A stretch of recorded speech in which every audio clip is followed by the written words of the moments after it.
Yes, sir. Yes, sir. Yes, sir. Today we're going to be taking a deep dive into the wonderful world of food delivery apps. In specific, we're going to talk about DoorDash. With these apps, we have, incredible convenience when it comes to getting this food, working the apps, making a little extra money. But there's a dark side to all this, and we're going to talk about it today. In this video, we're going to be shedding light on the ugly truth about DoorDash, revealing some of the controversial practices drivers and restaurants have been facing. So without further ado, let's get right into it. But look, before we do that, hit that like and the subscribe button for your boy. DoorDash is very predatory in how they do business, all right? The first ugly truth about DoorDash lies within their business model. DoorDash is known for charging high fees to both customers and merchants, okay?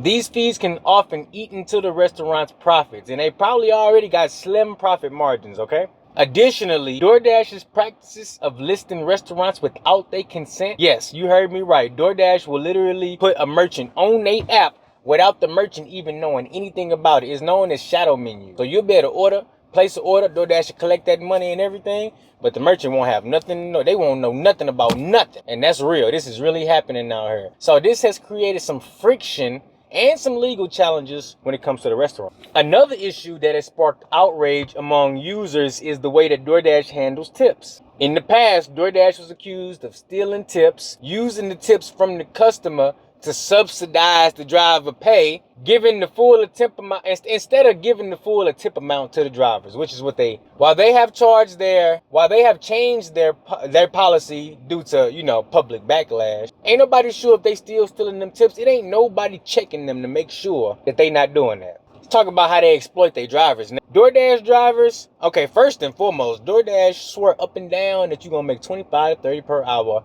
nationwide. First off, that's a lie. You ain't finna make 20 per hour. You ain't finna make 30 per hour. You be lucky if you make 17 per hour. And you won't do it using earned by time, that's for sure. But DoorDash is, they call they drivers dashers. I'm a dasher. And we are the backbone of the food delivery service. The merchant can't deliver no order. DoorDash corporate can't deliver no order. And we know the customer ain't gonna get it themselves, or I wouldn't be sitting here talking to you about this.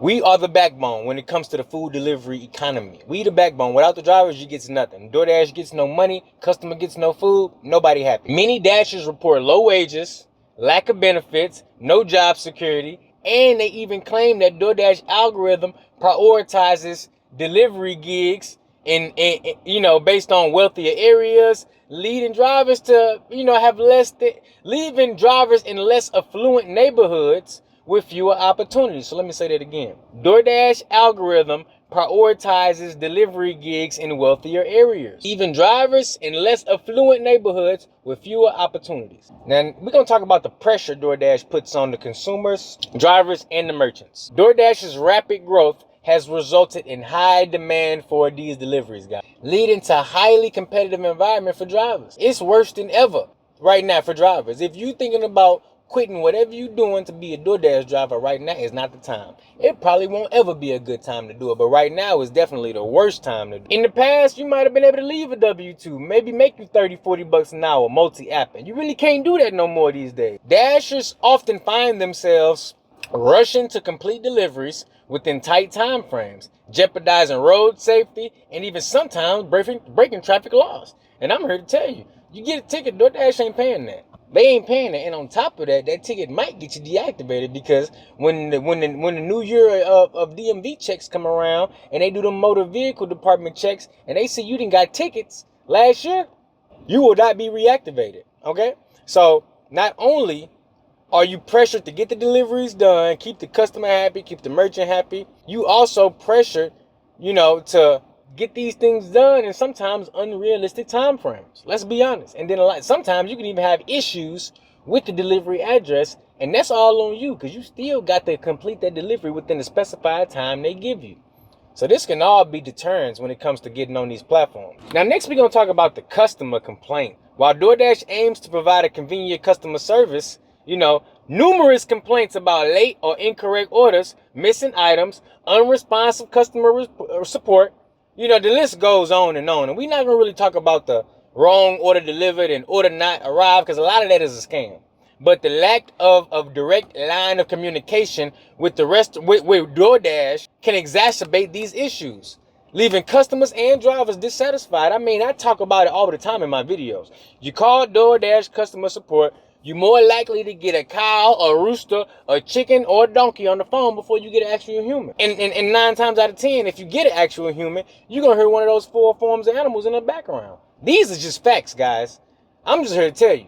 Now let's talk about the impact that it's having. Many local restaurants have turned to DoorDash and similar platforms as an easy way to reach a broader audience. So that's a good thing. However, the excessive fees and potential impact on the dine-in experience has led to concerns about the survival of small family-owned restaurants.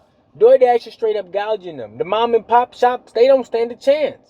Because just to even survive, you got to basically partner with DoorDash and Uber and all the other ones at this point. But then once they get that partnership, they taking all the money. And then if it's any issues with orders, the merchant's taking that hit. DoorDash ain't taking that hit. They keeping that money. If it's any issues with, oh, you need a credit, DoorDash ain't giving you no refund. They giving you a credit. And that credit is going to come off the back work of somebody else that they didn't finagle. So you got to realize DoorDash is the only one who's not losing in this situation. So look, I know this was a long one, but look, in conclusion, it's essential that you be aware of the downsides of the services that we use. While DoorDash may offer some convenience, some quick access to a variety of cuisines and different services, and maybe you get your groceries, maybe you get some pharmacy items. I get it. It's essential to understand that the implications of our choices. So as consumers, we need to understand that more demand and more transparency and fair treatment are both a necessity for the drivers and the restaurant.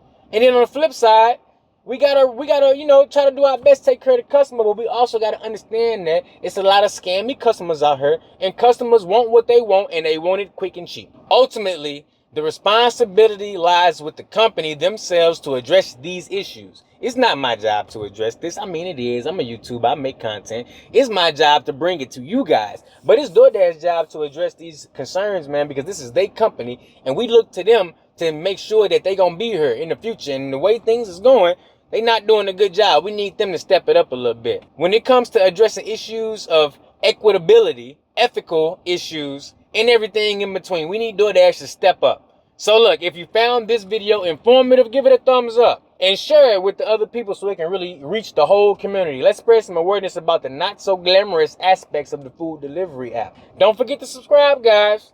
This channel is not ran off of love. It's ran off of money, blood, sweat, tears, and money. So hit that like button, hit that subscribe button, and don't skip none of them ads. Thanks for watching, guys, and I'll catch you in the next one.